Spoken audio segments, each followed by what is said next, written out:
সকাল ৯টা নিউজে সবাইকে আমন্ত্রণ। সাথে আছে আমি নাফিস আব্দুল্লাহ। প্রধানমন্ত্রী ও বিএনপি চেয়ারম্যান তারেক রহমান বলেছেন, দীর্ঘ সংগ্রামের পর আজ জনগণের রায়ে নির্বাচিত সরকার দেশ পরিচালনা করছে। দেশের প্রশ্নে আমরা সীমান্ত বাহিনীকে আরও আধুনিক ও সুসংহত করব। আমাদের সদস্যরা দেশপ্রেম ও পেশাগত উৎকর্ষতায় সীমান্তে দায়িত্ব পালন করবে। বুধবার জাতীয় সেনা দিবস ২০২৬ উপলক্ষে শহীদ সেনা অফিসারদের পরিবারের সদস্যদের সঙ্গে মতবিনিময় ইফতার অনুষ্ঠানে তিনি এসব কথা বলেন। প্রধানমন্ত্রী বলেন, ২০০৯ সালের পিলখানায় শাহাদাত বরণকারী সদস্যদের পরিবারবর্গ ও নিকটাত্মীয়রা, পিলখানায় চাকরিরত সেই সব সেনা অফিসার যারা দুঃসহ স্মৃতি আজও বয়ে বেড়াচ্ছেন। তিনি বলেন, মাহে রমজানের এই পরন্ত বিকেলে শ্রদ্ধার সঙ্গে স্মরণ করছি মহান মুক্তিযুদ্ধের বীর শহীদদের, ৯০-এর গণ আন্দোলন এবং ২৪-এর গণ অভ্যুত্থানের শাহাদাত বরণকারী সব ছাত্র জনতাকে। গভীর শ্রদ্ধার সঙ্গে স্মরণ করছি ২০০৯ সালের ২৫ ও ২৬ ফেব্রুয়ারি পিলখানার সংগঠিত বর্বরচিত হত্যাকাণ্ডে শাহাদাত বরণকারী ৫৭ জন দেশপ্রেমিক সেনা কর্মকর্তা সহ ৭৪ জন বীর শহীদকে। আমি তাদের আত্মার মাগফিরাত কামনা করছি এবং শোক সন্তপ্ত শহীদ পরিবারবর্গের সদস্যদের প্রতি গভীর সমবেদনা জ্ঞাপন করছি।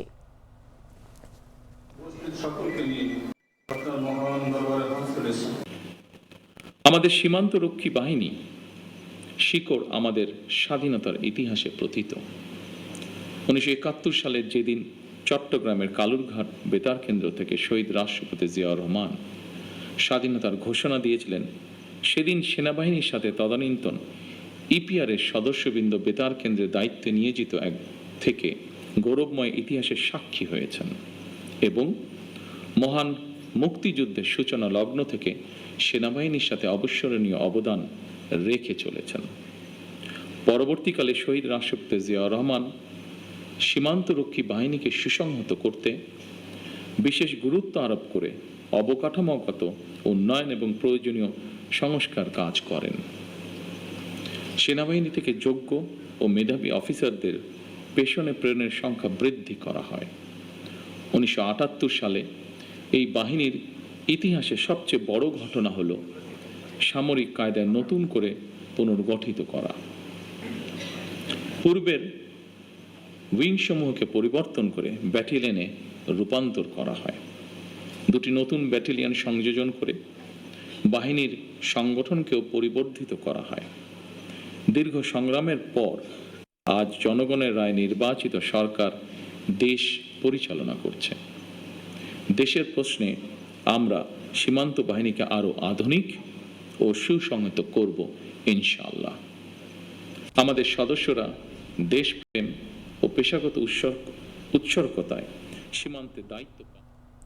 রাজধানীর মোহাম্মদপুর আদাবর এলাকায় চাঁদাবাজ, কিশোর গ্যাং ও মাদক কারবারিদের বিরুদ্ধে বিশেষ সাঁড়াশি অভিযান পরিচালনা করেছে পুলিশ। এ সময় শতাধিক ব্যক্তিকে আটক করে সংশ্লিষ্ট থানায় নেওয়া হয়। ঢাকা মহানগর পুলিশের তেজগাঁও বিভাগের মোহাম্মদপুর জোনাল টিম বুধবার রাত ১০টা থেকে ২টা পর্যন্ত টানা এ অভিযান চালায়। পবিত্র রমজান মাসে জনসাধারণের নিরাপদে রোজা পালন এবং শান্তিপূর্ণভাবে ঈদুল ফিতর উদযাপন নিশ্চিত করতেই অভিযানটি পরিচালনা করা হয় বলে জানান থানার সংশ্লিষ্ট কর্মকর্তারা। অভিযানে নেতৃত্ব দেন তেজগাঁও বিভাগের উপপুলিশ কমিশনার মোহাম্মদ ইবনে মিজান। এ সময় মোহাম্মদপুর জোনের অতিরিক্ত উপপুলিশ কমিশনার জুয়েল রানা, সহকারী পুলিশ কমিশনার আব্দুল্লাহ আল মামুন ও সংশ্লিষ্ট থানার ২ ভারপ্রাপ্ত কর্মকর্তা উপস্থিত ছিলেন। ডিসি ইবনে মিজান বলেন, চাঁদাবাজ ও ছিনতাইকারীদের দৌরাত্ম্য কমাতে মোহাম্মদপুর আদাবর থানার যৌথ অভিযানে বিভিন্ন পর্যায়ে শতাধিক অপরাধীকে আটক করা হয়েছে।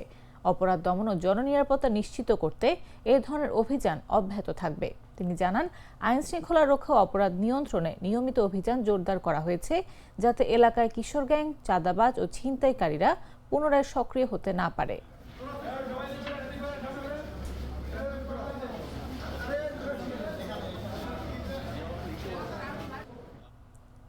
মাগুরা পৌরসভার সরকারি বরাদ্দের চাল বিতরণ নিয়ে বিএনপির ২ পক্ষের সংঘর্ষ ঘটেছে। এতে অন্তত ১৫ জন আহত হয়েছেন। বুধবার সন্ধ্যা ৭:৩০টার দিকে ৮ নম্বর ওয়ার্ডের শিবরামপুর ও বাটিকডাঙ্গা এলাকায় এই ঘটনা ঘটে। এ সময় ওয়ার্ড বিএনপির অফিস ভাঙচুর করা হয়। ঘটনার পর পুলিশ ও সেনা সদস্যরা এসে পরিস্থিতি নিয়ন্ত্রণে আনেন।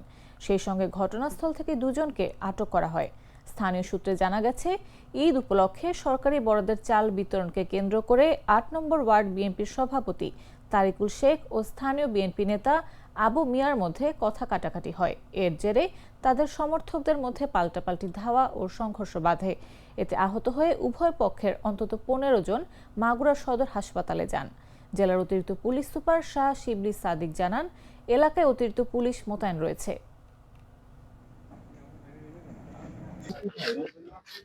হ্যাঁ, এখানে আপনারা জানেন যে সন্ধ্যার পরে একটি দুটি পক্ষের মাঝে ধাওয়া পাল্টা দেওয়া হয়েছে। তো অনেক লোকের মাঝে ধাওয়া পাল্টা দেওয়া, আমরা পুলিশের যত ইউনিট আছে জেলায়, ডিবি, আমরা যে জেলা পুলিশ খুব দক্ষতার সাথে এবং আমাদের নিজস্ব সক্রিয়তার সাথে আমরা এটা নিয়ন্ত্রণ করতে সক্ষম হয়েছি এবং আমরা ইতিমধ্যে ২-৩ জনকে আটকও করেছি। আমরা পরবর্তীতে আইনগত পরিস্থিতির দিকে যাচ্ছি। আহত কেমন কজন? আহত আমরা শুনেছি ৬ জন না ৭ জন আহত শুনেছি। এরা কি সবাই কি রাজনীতি করে? আমি এটা ঠিক জানি না, তো এটা জানতে হবে ভালো করে। তো আমরা এই মুহূর্তে পরিস্থিতি নিয়ন্ত্রণে একটু কাজ করছি। কি নিয়ে আসলে সংঘর্ষ? এটা আমার এখন জানা না, আমরা পরিস্থিতি নিয়ন্ত্রণে গ্লিটারের টুইন লেমন ও অ্যান্টিব্যাকটেরিয়াল ফর্মুলা বাসনকে চকচকে জীবাণুমুক্ত করে আমাদের দেয় গ্লিটার গ্যারান্টি। কক্সবাজার শহরে তরলীকৃত প্রাকৃতিক গ্যাস পাম্পে ভয়াবহ অগ্নিকাণ্ড ঘটেছে। এতে কমপক্ষে ৯ জন আহত হয়েছেন। বুধবার রাত 10:30টার দিকে কলাতলীর আদর্শগ্রাম এলাকায় বাইপাস সড়কের পাশে জনবসতি ঘেঁষে একটি নবনির্মিত পাম্পে এই অগ্নিকাণ্ড ও বিস্ফোরণ ঘটে। খবর পেয়ে ফায়ার সার্ভিস ও সেনাবাহিনীর 7টি ইউনিট ঘটনাস্থলে এসে আগুন নিয়ন্ত্রণে কাজ শুরু করে, যা 2:30টার দিকেও চলছিল। অগ্নিকাণ্ডের ঘটনায় পুরো এলাকায় বিদ্যুৎ বিচ্ছিন্নের পাশাপাশি বন্ধ রয়েছে মহাসড়কে দূরপাল্লার যানবাহন চলাচল। রাত 9:30টার দিকে N Alam LPG gas pump থেকে আগুনের সূত্রপাত হয়। আশেপাশে থাকা বাড়িঘরে আগুনের লেলিহান শিখা ছড়িয়ে পড়লে স্থানীয় বাসিন্দাদের মধ্যে 9 জন আহত হয়। এর মধ্যে একজনের পুরো শরীর আগুনে ঝলসে যায়। আহতদের চিকিৎসার জন্য স্থানীয় হাসপাতালে ভর্তি করা হয়। পরে ঝলসে যাওয়া 9 জনকে উন্নত চিকিৎসার জন্য চট্টগ্রাম বার্ন ইউনিটে প্রেরণ করা হয়েছে। ফায়ার সার্ভিসের 7টি ইউনিট সহ সেনাবাহিনী, বিমান বাহিনী, পুলিশ ও বিভিন্ন স্বেচ্ছাসেবী সংগঠনের লোকজনের সহায়তায় দীর্ঘক্ষণ চেষ্টার পর আগুন নিয়ন্ত্রণে আসে। এ বিষয়ে ফায়ার সার্ভিস ও উদ্ধার কাজে যোগদান করা বাকিদের তথ্য মতে জানা যায়, আগুনের সূত্রপাত গ্যাস পাম্প থেকে হওয়ায় উদ্ধার কাজ করতে গিয়ে অনেকেই অসুস্থ হয়ে পড়ে। তবে রাত 9:30 থেকে চলা আগুন রাত 2:30টার দিকে নিয়ন্ত্রণে চলে আসে। এখন পর্যন্ত উদ্ধার কাজ চলছে।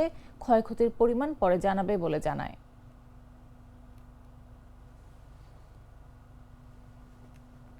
বাছাইকৃত লাল সরিষার দানা থেকে তৈরি হয় প্রাণ সরিষার তেল, আসল ঝাঁঝে আসল স্বাদে। জানাবো আন্তর্জাতিক সংবাদ।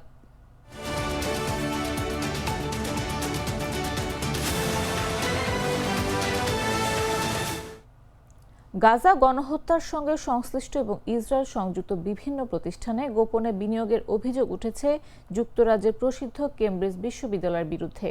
বিশ্ববিদ্যালয়টির এন্ডাওমেন্ট ফান্ড থেকে প্রায় 189 মিলিয়ন মার্কিন ডলার বিনিয়োগ করা হয়েছে বলে প্রকাশিত নথিপত্রে জানা গেছে।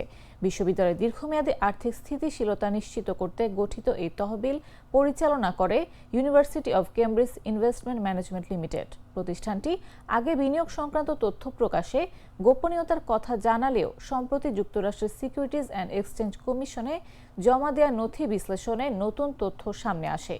নথি অনুযায়ী 2025 সালের শেষ দিকে আইশিয়ার ইএসজি সিলেক্ট ক্রিস্ট অ্যান্ড এনপি 500 তহবিলে এই বিনিয়োগ করা হয়। এর মাধ্যমে পরোক্ষভাবে প্যালান্টির টেকনোলজি, জি এরোস্পেস ও ক্যাটারপিলারের মতো প্রতিষ্ঠানের শেয়ার ধারণ করছে বিশ্ববিদ্যালয়টি। অভিযোগ রয়েছে, প্যালান্টির ইসরায়েলের প্রতিরক্ষা মন্ত্রণালয়ের সঙ্গে অংশীদারিত্বে কাজ করছে এবং জি এরোস্পেসের ইঞ্জিন ইসরায়েলি সামরিক বিমানে ব্যবহৃত হচ্ছে। এছাড়া ক্যাটারপিলারের বুলডোজার ফিলিস্তিনের সম্পত্তি ধ্বংসে ব্যবহারের অভিযোগ রয়েছে। এদিকে বিশ্ববিদ্যালয়ের 29 জন অধ্যাপক বিনিয়োগের স্বচ্ছতার দাবি তুললেও অস্ত্র সংশ্লিষ্ট প্রতিষ্ঠান থেকে বিনিয়োগ প্রত্যাহার বিষয়ে ভোট স্থগিত রেখেছে কর্তৃপক্ষ।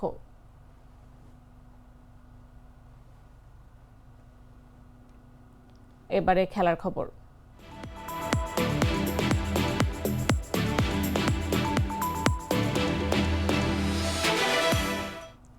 টি-20 বিশ্বকাপের সুপার 8-এ টানা 2 হারে বিদায় নিশ্চিত হয়েছে সহস্বাগতিক শ্রীলঙ্কার। বুধবার কলম্বোয় নিউজিল্যান্ডের কাছে 61 রানের বড় ব্যবধানে হেরে টুর্নামেন্ট থেকে ছিটকে যায় লঙ্কানরা। এই জয় একটি পরিত্যক্ত ম্যাচের পয়েন্ট সহ 3 পয়েন্ট নিয়ে সেমিফাইনালের আশা বাঁচিয়ে রেখেছে নিউজিল্যান্ড। একই গ্রুপ থেকে 4 পয়েন্ট নিয়ে ইংল্যান্ড ইতোমধ্যে শেষ 4 নিশ্চিত করেছে, আর 1 পয়েন্ট নিয়ে টিকে আছে পাকিস্তানের ক্ষীণ সম্ভাবনা। 169 রানের লক্ষ্য তাড়া করতে নেমে শুরু থেকেই ধাক্কা খায় শ্রীলঙ্কা। 29 রানে হারায় 4 উইকেট, পরে 77 রানে পড়ে যায় 7 উইকেট। কামিন্দু মেন্ডিস 23 বলে 31 রান করলেও বড় জুটি গড়তে পারেনি কেউ। নির্ধারিত 20 ওভারে 8 উইকেটে 107 রানে থামে স্বাগতিকদের ইনিংস। দুর্নীত ওয়াল্লা লাগে 23 বলে 29 রান করেন। নিউজিল্যান্ডের হয়ে রাচিন রবীন্দ্র নেন 4 উইকেট। এর আগে ব্যাট করতে নেমে 84 রানে 6 উইকেট হারিয়েও ঘুরে দাঁড়ায় নিউজিল্যান্ড। অধিনায়ক মিচেল স্যান্টনারের 47 ও কোলে ম্যাককঞ্চির অপরাজিত 31 রানে 7 উইকেটে 168 রানের সংগ্রহ পায় কিউইরা। শ্রীলঙ্কার মাহিশ থিকসানা ও দুশমন চামিরা নেন 3টি করে উইকেট।